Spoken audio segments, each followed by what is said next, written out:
గల దేవుని సన్నిధిలో దేవుని యొక్క వాక్యమును అందించడానికి దేవుడు నాకు ఇచ్చిన తన కృపను బట్టి ముందుగా దేవునికి నా కృతజ్ఞతలు తెలియజేస్తున్నాను.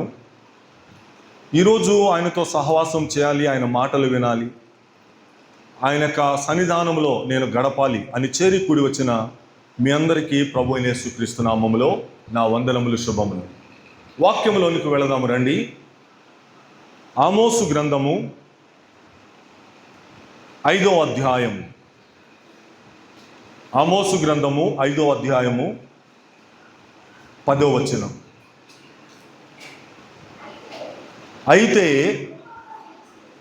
గుమ్మములో నిలిచి బుద్ధి చెప్పు వారి మీద జనులు పగబట్టుదురు,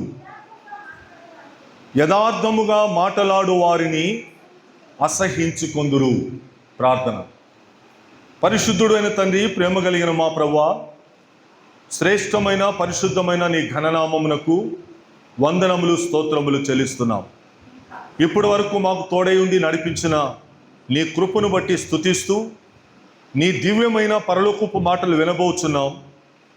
ఆ మాటలను మా హృదయములో ఫలింపజేసి ఆ వాక్యములను అనుసరించి నడుచుకున్నటకు నీ యొక్క శక్తిని, నీ బలమును మాకు అనుగ్రహించండి.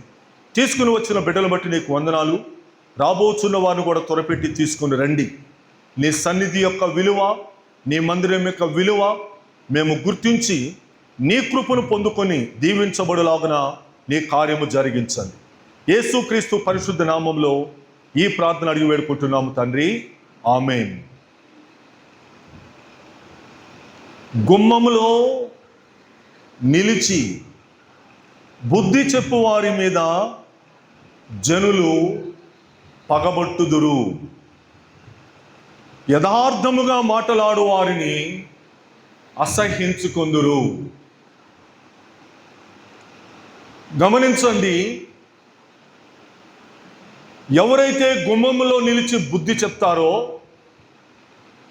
ఎవరైతే గుమ్మములో నిలిచి ప్రజలకు ఆ బుద్ధిని నేర్పిస్తారో, అలాగా చెప్పు వారి మీద జనులు పగబట్టుదురు. పగ ఎవరు పడతారు? పాము పగబడతాదని మనకు తెలుసు, శత్రువులు పగబడతారని మనకు తెలుసు, విరోధులు పగబడతారని మనకు తెలుసు, మనకు గిట్టని వాళ్ళు పగబడతారని మనకు తెలుసు. కానీ ఇక్కడ పగబడుతున్నారు. వారి మీద విషపు చూపు నిలుపుతున్నారు. ఎవరి మీద వీరు పగబడుతుంది? ఎవరి మీద ఈ పగను వారు చూపిస్తుందంటే, గుమ్మములో నిలిచి బుద్ధి చెప్పే వారి మీద, దేవుని యొక్క సన్నిధిలో నిలిచి బుద్ధి చెప్పే వారి మీద, ఆయన పులిపేట యొద్ద నిలిచి బుద్ధి చెప్పే వారి మీద జనులు పగబడతారట. ఆశ్చర్యం. బుద్ధి చెప్పబడటం వారికి ఇష్టం ఉండదు. దేవుని యొక్క వాక్యమును వాక్యములాగా చెప్పటం వారికి ఇష్టం ఉండదు. వారు ఎప్పుడు కూడా తమకు అనుకూలముగా మాట్లాడాలి, తమకు రుచిగా మాట్లాడాలి, తమకు ఇష్టముగా మాట్లాడాలని వాళ్ళు కోరుకుంటారు. ఒకవేళ ఏమైనా అటువంటి బుద్ధి చెప్పే పరిస్థితి వస్తే ఏం చేస్తున్నారట? జనులు పగబడుతున్నారట. యథార్థముగా మాట్లాడటం కూడా వారికి ఇష్టం ఉండదు. సత్యముగా మాట్లాడటం వారికి ఇష్టం ఉండదు. అసహించుకుంటారట, వారిని ద్వేషిస్తారట, వారిని ఇష్టపడరు. ప్రియమైన వాళ్ళరా, ఈరోజు 3 సందర్భాలను ఈ యొక్క వాక్యం యొక్క వెలుగులో మీ వద్దకు తీసుకుని వస్తాం. దానికంటే ముందు ఒక రాజు చెప్పిన మాట ఏమిటో మనం చూసి ముందుకు వెళ్దాం. మనం 2వ దినవృత్తాంతముల గ్రంథము 18వ అధ్యాయము, 2వ దినవృత్తాంతముల గ్రంథము 18వ అధ్యాయం 3వ వచనము నుండి ఇశ్రాయేలు రాజైన ఆహాబు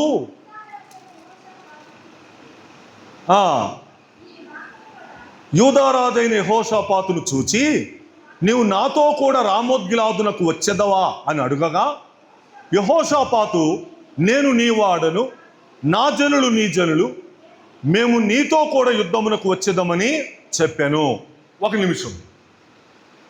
అప్పటికే ఈ యెహోషాపాతు రాజు, యూదా రాజు, ఇశ్రాయేలు రాజైన ఆహాబుతో వియ్యమందుతాడు. ఆ స్నేహమును బట్టి, ఆ బంధుత్వమును బట్టి వారికి మధ్య ఒక మంచి స్నేహము ఏర్పడింది. ఒకరోజు ఆహాబు అంటున్నాడు, యెహోషాపాతు గారు, మనం వియ్యమందాము, ఇప్పుడు మనం బంధుత్వం కలిగి ఉన్నాము, నేను రామోత్గిలాతు అనే పట్టణం మీదకి వెళ్తున్నాను, వారితో యుద్ధము చేయబోతున్నా, నీవు కూడా నాతో వస్తావా? నీ చెయ్యి నాకు అందిస్తావా? యుద్ధములో నీవు నాకు సహాయం చేస్తావా? మన ఇద్దరం కలిసి వెళితే విజయం కలుగుతుంది అని చెప్పిన ఆహాబు మాటలు వినగానే ఆయన కూడా ఏమన్నాడు, యెహోషాపాతు రాజు, ఆ మాత్రాన్ని దేనికి ఏముందిలేండి, నేను నీ వాడునే, నా గుర్రములు నీ గుర్రములే, నా జనులు నీ జనులే, ఈరోజు నేను ఏమైతే కలిగి ఉన్నానో అదంతా కూడా మీదే కదా, మీరు నేను వేరేమి కాదు కదా అని ఆహాబుతో చెప్పడం జరిగింది. ఓకే. ఇప్పుడు ఆయన అంటాడు, యెహోషాపాతు రాజు వెంటనే ఈ మాట విన్న తర్వాత, ఇన్ని మాటలు చెప్పిన వాడు ఏమంటాడంటే, యెహోవా యొద్ద విచారణ చేద్దామండి. ఆహాబ్ గారు, మీ మాటకు ఓకే, మీరు చెప్పిన దానికి ఓకే, మన ఇద్దరం కలిసి వెళదాం, ఓకే. అయితే అలాగే యుద్ధానికి పోవటము, రామోత్గిలాదు మీదకి పోవటము దేవుడికి నచ్చుతుందో నచ్చదో, దేవుడు ఇష్టపడుతున్నాడో లేదో ఆయన యుద్ధ విచారణ చేద్దాం, ఆయన యుద్ధ మనము కనుక్కుందాం అని ఆయన ఆహ్వానిస్తే, ఆ మాట తెలియజేస్తే వెంటనే ఆహాబు 400 మంది ప్రవక్తలను తీసుకుని వస్తాడు. ఎన్ని వందల మంది అండి? 400 మంది ప్రవక్తలను తీసుకుని వస్తాడు. ఇప్పుడు వీళ్ళతో మాట్లాడుతున్నాడు ఆహాబు రాజు, ఏమండి ప్రవక్తలారా, మీరు 400 మంది ఉన్నారు కదా, ఇదిగో నేను, నాతో నా బంధువు యెహోషాపాతు రాజు రామోత్గిలాదు మీదకి వెళ్ళబోతున్నాం, మాకు విజయము కలుగుతాదా, మేము విజయము పొందగలమా అని వారిని అడిగారండి. చూడండి 5వ వచనం. ఇశ్రాయేలు రాజు 400 మంది ప్రవక్తలను సమకూర్చి, నేను రామోత్గిలాదు మీదకి యుద్ధమునకు పోవుదునా మానుదునా అని అడిగాను. అందుకు వారందరూ కూడా చెప్పిన జవాబు, పొమ్ము, దేవుడు రాజు చేతికి దానిని అప్పగించును. ఆహాబు గారు వెళ్ళండి మీరు, ఓ యెహోషాపాతు రాజు గారు వెళ్ళండి మీరు, యెహోవా దానిని మీ చేతికి అప్పగించబోతున్నాడని 800 మంది ప్రవక్తలు ప్రవచించారు, పలికారు. 400 మంది పలికారు. ఎందుకనో యెహోషాపాతుకి డౌట్ వచ్చి,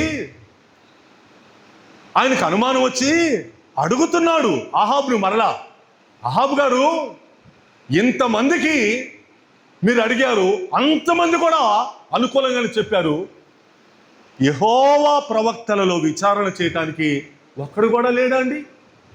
నాకెందుకో వీరిని చూస్తుంటే, నాకెందుకో వీరు చెబుతుంటే పొమ్ము అని అంటున్నారు అందరూ, వీరిని చూస్తుంటే నాకు అనుమానం ఉంది, వీళ్ళు కాకుండా, ఈ ప్రవక్తలు కాకుండా యెహోవా ప్రవక్తల్లో లేడా ఒక్కడైనా అని అడుగుతాడండి ఆయన.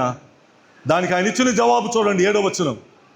ఇశ్రాయేలు రాజు యెహోవా యొద్ద విచారణ చేయుటకు ఇమ్లా కుమారుడైన మీకాయాను ఒకడు ఇచ్చట ఉన్నాడు. ఉండటానికి ఉన్నాడు, లేకుండా లేదు. యెహోషాపాతు గారు ఎందుకు లేడండి? మా మధ్యలో ఒకడు ఉన్నాడు, అతడు ఇమ్లాయా కుమారుడైన మీకాయా, యెహోవా ప్రవక్త అయిన అని జవాబు కూడా యెహోషాపాతు అడిగిన ప్రశ్నకు ఇస్తాడు. ఇప్పుడు చూడండి మనకు అవసరమైన మాట, అయితే ఉన్నాడు కదా, ఇక్కడే మనకి నేను ఎప్పుడు చెప్తాను, అయితే అని కానీ కానీ అని కానీ వస్తే అక్కడ ఏదో వ్యత్యాసం ఉంది. ఏమంటున్నాడు ఆహాబు వెంటనే? అయితే అతడు నన్ను గురించి మేలు ప్రవచింపక నిత్యము కీడునే ప్రవచించుచున్నాడు గనుక నేను వాని యందు పగ కలిగి ఉన్నా. నేను వాని యందు పగ కలిగి ఉన్నా. ఇశ్రాయేలు రాజు ఆహాబు దేవుని ప్రవక్త అయిన మీకాయా మీద పగ. ఉండటానికి ఎందుకు లేడు? ఉన్నాడండి, దేవుని ప్రవక్త ఉన్నాడు. కానీ అతడు నన్ను గురించి ఎప్పుడు కూడా అనుకూలంగా చెప్పడం, అతడు నన్ను గురించి ఎప్పుడు కూడా నాకు మంచిగా చెప్పడం. నిత్యము కీడే ప్రకటిస్తాడు ఆయన. ఆ ప్రవక్త నాకు నిత్యము కీడే ప్రకటిస్తాడు. అడుగు ముందుకేయనివాడు, ఏ పని చేయనివాడు, యుద్ధమునకు వద్దంటాడు, పోతే ఓడిపోతావంటాడు, కీడే ప్రకటిస్తాడండి యెహోషాపాతు గారు. ఎందుకు లేడు? ఒకడున్నాడు, మీకాయా. వాడి విషయంలో నేను పగ. చూసారా? ఇప్పుడు ఏమంటాడు ఆయన? అతడు నన్ను గురించి మేలు ప్రవచింపక కీడే ప్రకటిస్తుంటాడు. నిత్యము అతడు ఆ పనే చేస్తూ ఉంటాడు. అనుకూలపరచమని, నాకు అనుకూలపరచమని ఎప్పుడు చెప్పినా కానీ అసలు అనుకోలే పరచదు. చెప్తున్నాను, గమనించండి. అదే రేషియో, అదే నిష్పత్తి ఆ రోజు ఆహాబు యెహోషాపాతు రాజుల కాలంలో ఉంది, ప్రవక్త అయిన మీకా కాలంలో ఉంది, ఈరోజు కూడా ఉంది. ఒక్కడున్నాడు, 400 మందికి ఒక్కడే ఉంటాడు. సత్యము ప్రకటించేవాడు, వాక్యము ప్రకటించేవాడు, గుమ్మములో నిలిచి బుద్ధి చెప్పేవాడు, నీ విషయంలో దేవుని యొక్క వాక్యములు ఉన్నది ఉన్నట్టుగా చెప్పేవాడు ఒక్కడుంటాడు. 400 మంది అబద్ధము కలిసి చెప్పేవాళ్ళు ఉన్నారు. అదే నిష్పత్తి ఈ రోజుకి కొనసాగుతుంది. ఉండటానికి ఎందుకు లేరు? దేశమంతా సేవకులే. ఉండటానికి ఎందుకు లేరు? వీధి నిండా, ప్రాంతము నిండా సేవకులే. ఒక్కడుంటాడు మీకాయా, 1:400. 400 మంది ఏమన్నారో తెలుసా? అహాబు గారు వెళ్ళండి, దేవుడు మీకు తోడున్నాడు, మీరు వెళ్ళండి, అసలు మీకేం కాదు. ప్రోత్సహిస్తున్నారు. దేవునికి విరోధముగా, దేవునికి విరుద్ధముగా, వీరికి హానికరముగా 400 మంది చెప్తున్నారు. ఒక్కడు చెప్పాడు వెళ్ళొద్దు. అతడు వస్తే ఎప్పుడు కూడా నాకు అనుకూలంగా చెప్పడు, కీడే ప్రకటిస్తాడు. ఇదే నిష్పత్తి ఈరోజు కూడా ఉంది ప్రపంచంలో. ఈరోజు నీవు నివసిస్తున్న సమాజంలో, ఈరోజు మీరు నివసిస్తున్న సమాజంలో, ఈరోజు మనము నివసిస్తున్న సమాజంలో ఎక్కడో ఒకడుంటాడు, 400 మంది అబద్ధమే చెప్తారు. నీ మేలు కోరి నీ ప్రవచింపరు, నీ మేలు కోరి వారు ప్రకటించరు, నీ మేలు కోరి వారు దేవుని వాక్యం ఉన్నది ఉన్నట్టుగా చెప్పరు. నిన్ను సంతోషపరచాలి, నిన్ను ఆనందపరచాలి, నీ చెవులకు అనుకూలమైన వాటిని బోధించాలి అన్నారు. ఒక చోట మాకు మాయా దర్శనములను కనమంటున్నారు వాళ్ళు. ఏ దర్శనములంట? మామూలు దర్శనాలు కాదట, ఉన్నది ఉన్నట్టుగా కాదట, దేవుని వాక్యం ఉన్నది ఉన్నట్టుగా కాదట, మాయా దర్శనములను కనండి, మాకు అనుకూలముగా చెప్పండి, మాకు తీయగా చెప్పండి. యెషయా గ్రంథంలో ఉంది, ఆ మాట చూపిస్తారండి. ఎక్కడుందని వెతుకుతున్నారా? యెషయా గ్రంథంలో వాళ్ళు చెప్తున్నారు, అక్కడ అలాగ అంటున్నారు, మాకు అలాంటి మాటలే చెప్పండి, మేము ఆ మాటలే వింటాము, మాకు విరోధముగా చెప్పకండి అని వాళ్ళు చెప్తున్న మాటలను మనం యెషయా గ్రంథంలో చూస్తాం. 30వ అధ్యాయం 10వ వచనం. యెషయా 30:10. దర్శనము చూడవద్దని దర్శనము చెప్పువారితో చెప్పువారును యుక్తవాక్యములను మాతో ప్రవచింపకుడి. ఏ మాటలంట? మృదువైన మాటలే మాతో చెప్పండి, మాయా దర్శనములను కనండి, అడ్డము రాకుండుడి, త్రోవ నుండి తొలగిపోకండి. యుక్త వాక్యములు మాకొద్దు, మంచి వాక్యములు మాకొద్దు, ఉన్నది ఉన్నట్టుగా మాకొద్దు, మృదువైన మాటలు మాకు చెప్పండి. అహాబు రాజు గారు, యుద్ధమునకు వెళ్ళండి, మీ దేవుడు యెహోవా మీకు తోడుగా ఉన్నాడు, మృదువైన మాట. అదిగో ఆ మీకాయ వస్తాడే, వాడు ఎప్పుడు కూడా కీడే ప్రవచిస్తాడు, వాడు కీడే మాట్లాడతాడు. నా గురించి ఒక్కరోజు కూడా వాడు మంచి చెప్పిన పాపాను పోలా. మృదువైన మాటలే ఏ రోజు కూడా వాడు చెప్తాడు, వాళ్ళు చెప్తారు. మాయా దర్శనములు కనండి. ఏ దర్శనాలండి? మాయా దర్శనాలు. ఉన్నది లేనట్టుగా, లేనిది ఉన్నట్టుగా. మాయా దర్శనములు కనమని ప్రజలు అడుగుతున్నారు. ఆ రోజు కన్నారు అబద్ధ ప్రవక్తలు 400 మంది. నేను మరలా చెప్తున్నా, ఈరోజు సత్యము చెప్పేవాడు ఒక్కడుంటే అబద్ధము చెప్పేవాళ్ళు అటువంటి వాళ్ళు 400 మందే ఉన్నారు. నీ మెప్పు పొందాలని, నీ నుండి ఏదో పొందాలని, నీ దగ్గర నుండి ఏదో అభిమానం సంపాదించుకోవాలని, ఇంకేదో ఆశించి ఎప్పుడు కూడా తీయటి మాటలే బోధించే వాళ్ళు ఉన్నారు. అవసరమా? ముగ్గురిని చూపిస్తాం మీకు ఈరోజు. ఒక వ్యక్తిని చూపిస్తున్నాను, రండి. అదే 2వ దినవృత్తాంతముల గ్రంథము 24వ అధ్యాయము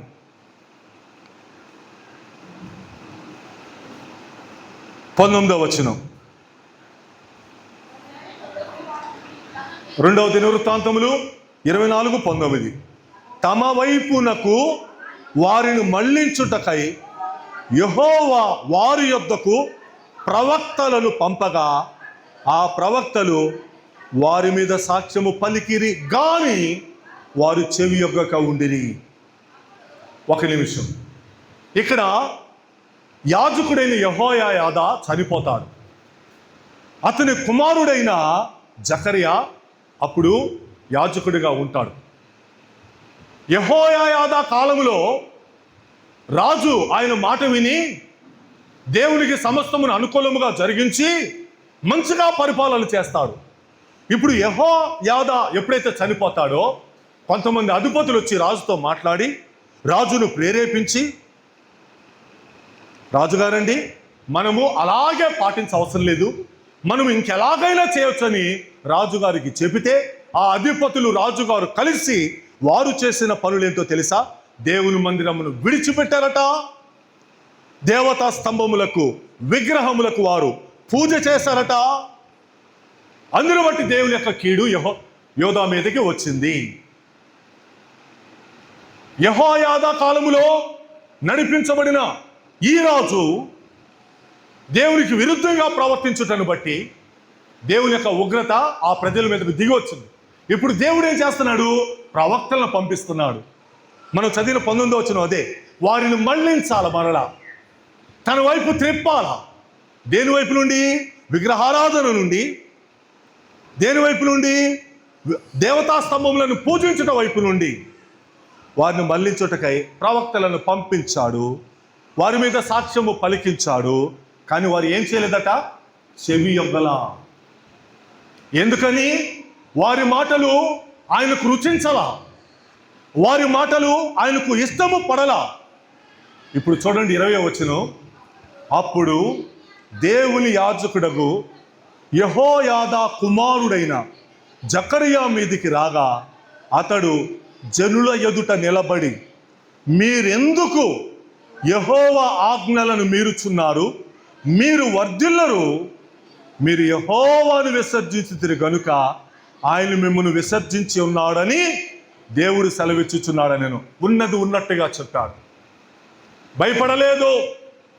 రాజు ఎదుట, అధిపతుల ఎదుట, ప్రజల ఎదుట ఆయన మాట్లాడుతున్న మాట, మీరు ఎందుకు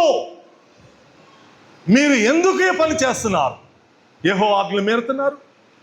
దేవుని వాక్యం ఒకలాగుందే, దేవుడిచ్చిన ధర్మశాస్త్రం ఒకలాగుందే. మీరెందుకు మీరుతున్నారు? మీరెందుకు దాడుతున్నారు? మీరు వర్ధిల్లరు, మీరు అభివృద్ధి చెందరు.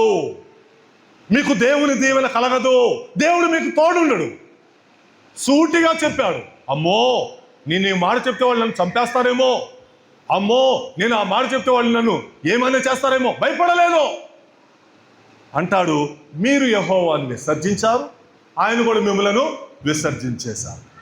మీరు ఎప్పుడైతే దేవతా స్తంభములకు మొక్కారో, మీరైతే ఎప్పుడైతే విగ్రహములకు పూజ చేశారో, అప్పుడే మీరు దేవుని విడిచిపెట్టేశారు, దేవుడు కూడా మిమ్మలను విడిచిపెట్టేశారు. ఈ మాటే చెప్పాడండి, ఈ మాటే అన్నాడండి. మీరు ఎందుకు ఆజ్ఞలు మీరుతున్నారు, మీరు వర్ధిల్లరు. మీరు ఎందుకు ఆయన విసర్జించారు, ఆయన కూడా మిమ్మల్ని విసర్జించారు. ఇంకేమైనా మాట్లాడా? లేదే. 21వ వచనం చూడండి. అందుకు వారు అతని మీద కుట్ర చేసి రాజు మాటను బట్టి యెహోవా మందిరపు ఆవరణము లోపల రాళ్ళు రువ్వి అతని చావగొట్టిరి. గుమ్మములో నిలిచి బుద్ధి చెప్పే వారి మీద జనులు పగబట్టారు. ఎక్కడ చంపారండి ఆయన్ని? ఆ యెహోవా మందిరపు ఆవరణము లోపల, బయట కాదు, ఎక్కడో కాదు. కుట్ర చేశారు, పగబట్టారు. ఇంత మాట అంటాడా మళ్ళను? వాడికి ఎన్ని గుండెలు, వాడికి ఎంత ధైర్యమో. మేము అధిపతులమే, నేను రాజునే, ఎంతమంది ముందు మమ్మల్ని ఎలా అంటాడా? బుద్ధి చెప్పిన మాటను వారు స్వీకరించలేకపోయారు, బుద్ధి చెప్పిన మాటకు వాళ్ళు భయపడలేకపోయారు. వాళ్ళు కుట్ర చేశారట. రాజు ఏసేండ్రా అన్నాడు. రాజు మాటను బట్టి యెహోవా మందిరపు ఆవరణము లోపల రాళ్ళు అతను చావుగొట్టారు. ప్రియమైన దేవుని ప్రజలారా, అక్కడ రాసిన మాట 22 వచనం. ఈ ప్రకారం రాజు అయిన యోవాషు, ఇక్కడ రాజు ఎవరండి? యోవాషు. జకర్యా తండ్రి అయిన యెహోయాదా తనకు చేసిన ఉపకారములను మరచిన వాడై, పాపం ఈ చావగొట్టిన రాళ్ళను చంపిన జకర్యా తండ్రి యెహోయాదా వలన ఆయన మేలు పొందాడు రాజు. అరే, ఇంత మేలు పొందిన ఈయన కుమారుడిని నేను చంపాలి, ఇంత మేలు పొందిన ఈయన కుమారుడి జోలిక నేను వెళ్ళాలి అని రాజు భయపడాలి కదా. ప్రియమైన దేవుని ప్రజలారా, అతడు ఉపకారమును మర్చిపోయి, అతడు చేసిన మేలును మర్చిపోయి బుద్ధి చెప్పిన, మీరు వర్ధిల్లరయ్యా, మీరు బాగుపడరయ్యా, మీరు దేవుని విడిచిపెట్టేశారయ్యా. కారణం మీరు దేవుని విడిచిపెట్టేశారంటే ఎవడైనా, వాళ్ళల్లో ఒక్కడైనా ఆత్మ పరిశోధన చేసుకున్నారా? వాళ్ళలో ఒక్కడైనా తను తాను ఏమిటో పరిశోధించుకున్నారా? లేదు.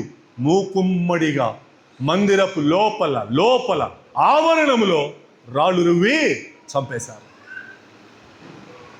జనులు పగబట్టి చంపేస్తారు. ఉన్నది ఉన్నట్లు చెప్తే, ఉన్నది ఉన్నట్లు బోధిస్తే జరిగిన పని ఆ రోజు జరిగింది. ఏమంటా చనిపోయాడు తెలుసా? అతడు చనిపోయినప్పుడు యెహోవా దీన్ని దృష్టించి దీనిని విచారణలోనికి తెచ్చునుగాక. మనుషుడు పలికే ప్రతి వ్యర్థమైన మాట గురించి లెక్క చెప్పాలంటుందే బైబిలు.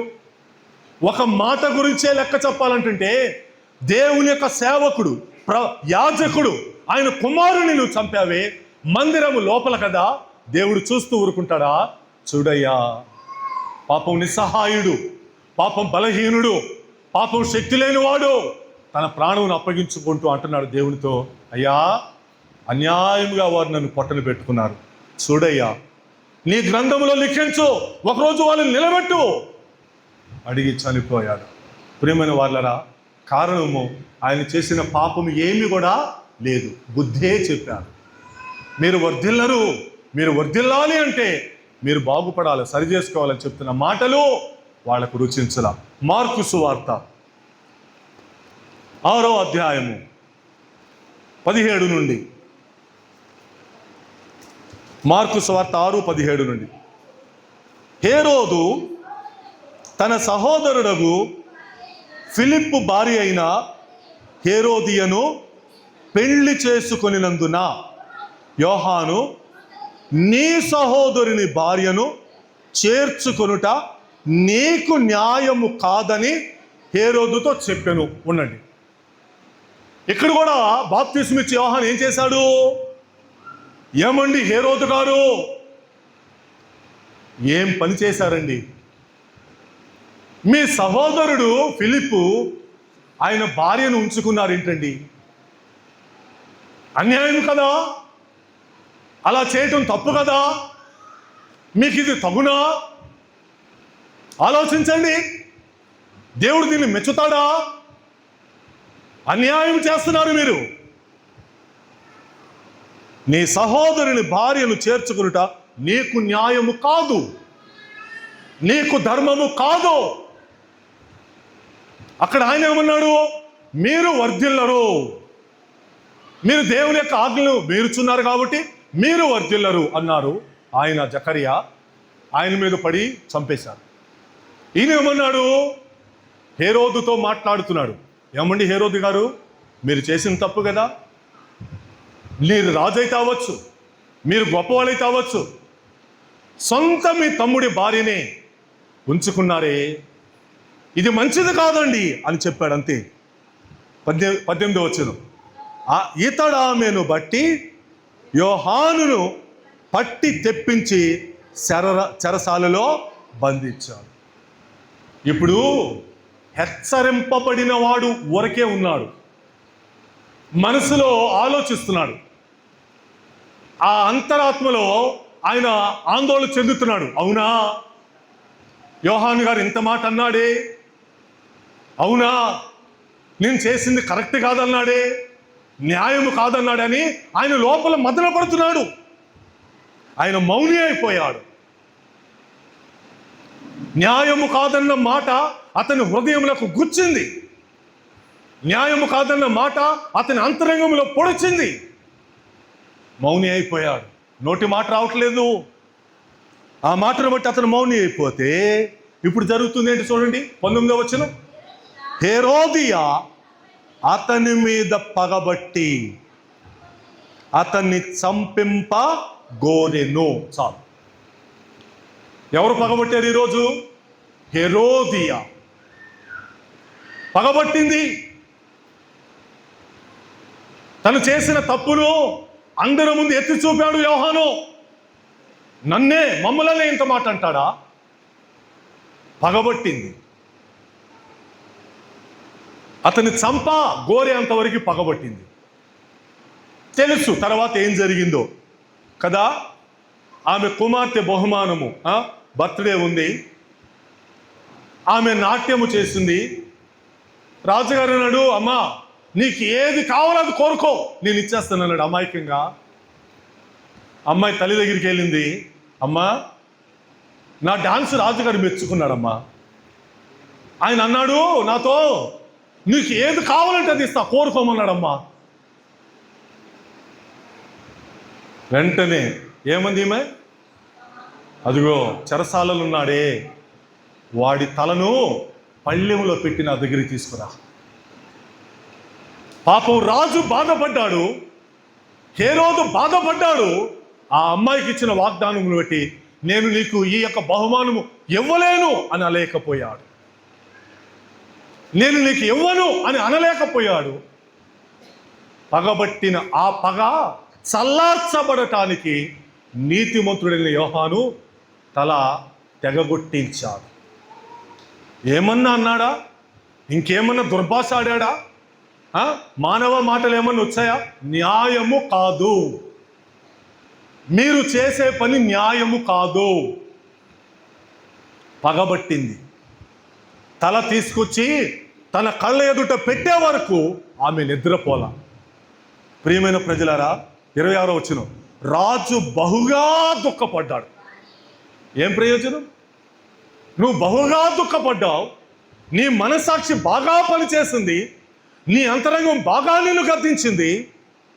బహుగా దుఃఖపడ్డాడు, కానీ తాను పెట్టుకున్నాడే ఒట్టు, నీ ఒట్టు తీసి గట్టును పెట్టయ్యా, పనికి మాలిన ఒట్టు తీసి గట్టును పెట్టు. ఆయన ఎవరో? స్త్రీలు కనిన వాడిలో అతని వంటి వాడు లేడు, అతని వంటి నీతిపరుడు లేడు ఈ భూమి మీద. నువ్వు ఎవరి జోలికి వెళ్ళబోతున్నావు? నీకు న్యాయము కాదని చెప్పిన వాడి జోలికి వెళ్ళబోతున్నావు. ఎంత బాధపడితే ఏం ప్రయోజనం? ఎంత ఒట్టు పెట్టుకుంటే ఏం ప్రయోజనం? తనతో కూర్చుండు ఉన్న వారి నిమిత్తం. ఇప్పుడు ఈయన ఏం చేయాలా? వీళ్ళందరినీ సంతోషపరచాలి. ఇప్పుడు ఆ పని ఇప్పుడు రాజు చేయకపోతే వీళ్ళందరూ ఏమంటారు? ఏం పనికిమాలినోడు అండి మీరు, ఏం పనికిమాలినోళ్ళు అండి మీరు, ఇంత పవర్ ఉండి ఆ పిల్లే అడిగింది కదా, ఏదో ఒకటి ఇస్తానన్నారు కదా, ఇచ్చేయచ్చుగా అంటారు ఇప్పుడు వాళ్ళు. తనతో కూడా వారందరిని సంతోష పెట్టాలి. మరి ముఖ్యముగా తన మీద పగబట్టిన హేరోదియా నువ్వు సంతోషపరచాలి, ఆ అమ్మాయిని సంతోషపరచాలి, అందరినీ సంతోషపరచాలని ఆ రాజు దుఃఖపడ్డాడు, ఆ రాజు బాధపడ్డాడు, ఒట్టు పెట్టుకున్నాడు, ఎన్నో చేశాడు. కానీ వెంటనే రాజు అతని తల తెమ్మని ఆజ్ఞాపించి ఒక బంట్రౌతును పంపెను. వాడు వెళ్ళి చెరసాలలో అతని తలగొట్టి పళ్ళెములో అతని తల పెట్టి తెచ్చి ఆ చిన్నదానికి ఇచ్చను, ఆ చిన్నది తన తల్లికి ఇచ్చను. ఇప్పుడు ఆమె ఆవేశం, ఆమె ఉక్రోషము, ఆమె యొక్క లోపలంతా మంట చల్లారిపోయింది. పగ. నీతిమంతుడైన యోహాను గుమ్మములో నిలిచి బుద్ధి చెప్తాడు. ఆమోసులో మనం చదివింది అదే కదా, గుమ్మములో నిలిచి బుద్ధి చెప్పే వారి మీద జనులు పగబడతారు. ఆ రోజు యోవాషు రాజు పగబట్టాడు, తన అధిపతిలో పగబట్టారు. మందిరము ఆవరణములో జకర్యాను రాళ్ళు రువ్వి చంపేసేశారు. మీకు భయం లేదే? అయ్యో ఇది దేవుని మందిరమే, అయ్యో నేను మేలు పొందిన ప్రవక్త యొక్క కుమారుడే, నేను ఎలాగో వీళ్ళు జోలికి వెళ్తాం అని రాజు అనుకోలేకపోయాడు. ఇక్కడ కూడా ఈ రాజు ఆలోచించలేకపోయాడు. అయ్యో ఇతను ఇంత గొప్ప ప్రవక్తే, స్త్రీలు కన్నిన వాళ్ళలోనే ఇంత వనగాడు లేడన్నాడే యేసుక్రీస్తు వారు, అతని జోలికి నేను వెళ్ళటమా? ప్రియమైన దేవుని ప్రజలారా, తల కొట్టి పళ్ళెములో పెట్టి ఆ పళ్ళెము ఆ స్త్రీకి ఇచ్చే వరకు ఆమె పగ చల్లారలేదు. జనులు పగబడతారు, వారికి ఇష్టం ఉండదు, వారికి నచ్చదు, వారి మనోభావాలు దెబ్బతింటాయి అంటారే, అక్కడ వరకు వెళ్ళిపోద్ది అది. మూడవ సందర్భాన్ని చూపిస్తారండి. అపోస్తుల కార్యముల గ్రంథము 7వ అధ్యాయం. అపోస్తుల కార్యముల గ్రంథము 7వ అధ్యాయం. ఇక్కడ మనకి ఎవరు కనిపిస్తున్నారు? స్టెఫను, గొప్ప స్టెఫను. ఆ రోజుల్లోనే ఆయనతో వాదించడానికి, తర్కించడానికి వచ్చిన వాళ్ళు ఓడిపోయారు ఆయన ముందు. గొప్ప జ్ఞానం కలిగిన వాడు స్టెఫను. ఆయన ఆ సమాజ మందిరంలో వారితో మాట్లాడుతుంటే అసలు ఆయన అగపరిచే జ్ఞానము, ఆయన మాట్లాడే తీరు, ఆయన ఖండించే విధానమును, అసలు అతన్ని ప్రేరేపించిన ఆత్మ ఉందే, దేవుని ఆత్మ, దాన్ని వాళ్ళు ఎదిరించలేకపోయారట. స్టెఫను దేవుని ఆత్మ కలిగి వారితో మాట్లాడుతున్నాడు.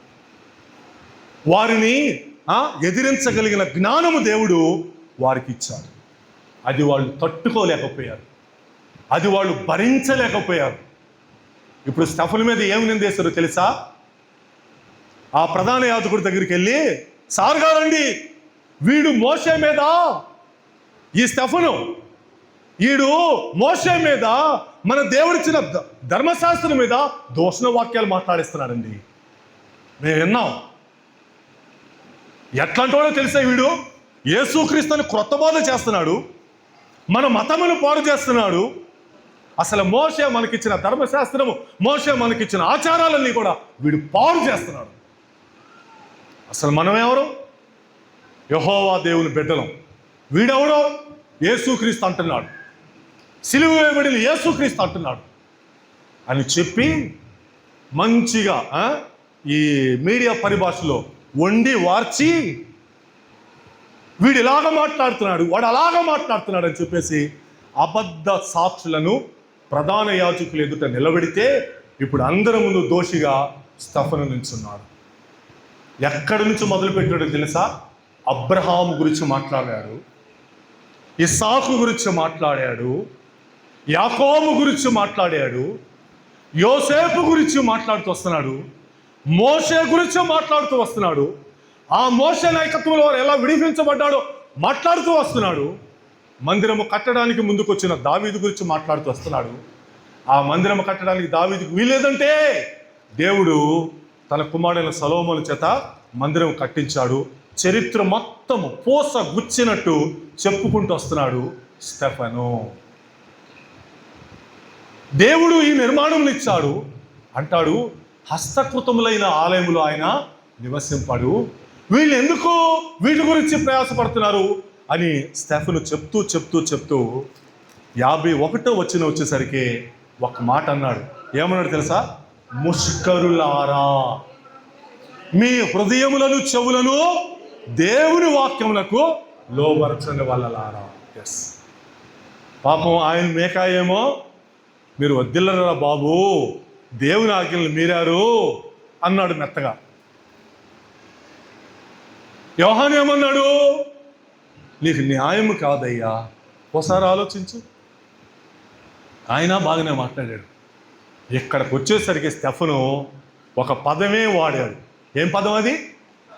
ముష్కరులారా.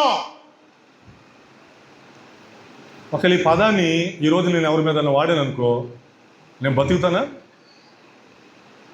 అసలు నేను బతికి బట్టకడతానా? అసంభవం. ఆ పదముతో పిలిచాడు స్టెఫన్. మండిపోతున్నాడు, దేవుని ఆత్మతో రగిలిపోతున్నాడు. హృదయమును చెవిని దేవునికి మీరు లోబరచరు. ఎంతకాలం మీరు అలా ప్రవర్తిస్తారు? ఎంతకాలం మీరు అలా జీవిస్తారు? సత్యము మాట్లాడినందుకు అబద్ధ సాక్షులు నా మీద పెడతారా? సత్యము మాట్లాడుతున్నందుకు ఇంత ద్రోహానికి ఒడిగడుతున్నారా? మీ పితరుల వలె మీరు ఎల్లప్పుడు పరిశుద్ధాత్మను ఎదురిస్తూనే ఉన్నారు. ఆ రోజు మీ పితరులు ఎదిరించారు, ఈరోజు మీరు ఎదిరిస్తూనే ఉన్నారు. మీ పితరులు ప్రవక్తలలో ఎవరిని హింసింపక ఉన్నారు చెప్పు? నోరు తెరిచి జవాబు చెప్పండి. ఈరోజు నా మీద ఇన్ని నిందలు వేస్తున్నారే, ఈరోజు నా మీద ఇన్ని అబాండాలు వేస్తున్నారే, చెప్పండి. మీ పితరులలో వారు ఎవరిని హింసింపకుండా ఉన్నారు? ఆ నీతిమంతుని రాకను ముందు తెలిపిన వారిని చంపారు. ఆయనను మీరు ఇప్పుడు అప్పగించి హత్య చేశారు. ముందు చెప్పిన వారిని విడిచిపెట్టలా, ఇప్పుడు వచ్చిన తర్వాత కూడా ఆయన చంపేదాకా మీరు ఆయన విడిచిపెట్టలా. దేవదూతల ద్వారా నియమింపబడిన ధర్మశాస్త్రమును మీరు పొందితిరి కానీ దానిని గైకొనలేదు. ధర్మశాస్త్రం పొందారు, దేవుడు మీకు అది ఇచ్చాడు, కానీ మీరు దాన్ని గైకొనలేదు. ఈ మాటలు చెప్పాడు. ఈ మాటలు చెప్పగానే 54 వచ్చింది చూడండి. వారి మాటలు విని కోపముతో మండిపడి అతన్ని చూచి పండ్లు కొరికిరి. మీరు ఎట్లా అర్థం చేసుకుంటారో చేసుకోండి. ఇక నేను దాన్ని వివరించలేను, మీరు అర్థం చేసుకోండి. ఒక చిన్న వచనములో వారి స్వభావమును వాక్యము స్పష్టముగా చెప్పింది. ఒకటి, వారు కోపముతో మండిపోయారు. అక్కడ కింద ఏం రాయబడిందో చూడండి, 2 అని అంకేశారు. తమ హృదయముల యందు కనపడలేదా? నరకబడ్డారండి. పొడవబట్టం కూడా కాదు. స్టెఫను అనేసరికే వారి మనోభావాలన్నీ ముక్కలుగా నరకబడ్డాయి. మండిపడ్డారు. అతను చూసి కోపంతో పండ్లు పట కొరికేశారు. అయితే అతడు పరిశుద్ధాత్మతో నిండుకున్నవాడై ఆకాశం వైపు తేరి చూచి దేవుని మహిమను యేసు దేవుని కుడి పార్శ్వమందు నిలిచి ఉండుట చూచి, ఆకాశము తెరవబడుటయు మనుష్య కుమారుడు దేవుని కుడి పార్శ్వమందు నిలిచి ఉండుట చూచుచున్నానని చెప్పాను. మొత్తము దేవుడు దర్శనములో పట్టపగలు స్టెఫనుకు చూపిస్తున్నాడు. స్టెఫను, నీ చోటు అది కాదయ్యా, నీ చోటు ఇక్కడ, నా కుడి పార్శ్వము నీ చోటు. ఆ ముష్కరుల మధ్య కాదు, ఆ దుష్టుల మధ్య కాదు, నా దగ్గర. అప్పటికి ఆకాశం తెరబడింది. మనుష్య కుమారుడు దేవుని కుడి పార్శ్వమున కూర్చున్నాడు. ఆయన చూస్తున్నాడు. ఇప్పుడు అక్కడికి ఈయన వెళ్ళబోతున్నాడు. అప్పుడు వారు పెద్ద కేక వేసి చెవులు మూసుకొని ఏకముగా అతని మీద పడి. ఒక్కడైనా ఆలోచించాడా? అరే ఆగురా, ఏంది నీ కోపం? ఆపు. ఆయన ఏమన్నాడు? మనం తిరుగుబాటు చేస్తున్నామనే కదా అంది. మన హృదయములను మన చెవులను దేవునికి లోపరచట్లేదనే కదండి. ఆగో అని ఒక్కడైనా అన్నాడా? ఎదురైనా ముందుకొచ్చారా? ఎంతమంది ఉంటే అంతమంది అతని మీద ఏకముగా పడ్డారు. ఒక్కడికి ఆలోచన పనిచేయాల, ఒక్కడికి బుద్ధి పనిచేయాల, ఒక్కడికి దేవుని భయం లేదు. వారిలో ఒక్కడన్నా ఉంటే ఆగండ్రా అనేవాడు. అప్పుడప్పుడు శ్రీకాంత్ అరుస్తాడు మా ఇంట్లో, మళ్ళీ నవ్వుకుంటాను నేను. ఆ అరుపు ఇప్పుడు నేను అర్పించను, మీరు జడుచుకుంటారు. ఆపండ్రా అంటాడు ఆయన. అసలు అదొకట లెక్కలో. అలా ఆపే మనే వాడే లేడు ఆ రోజు.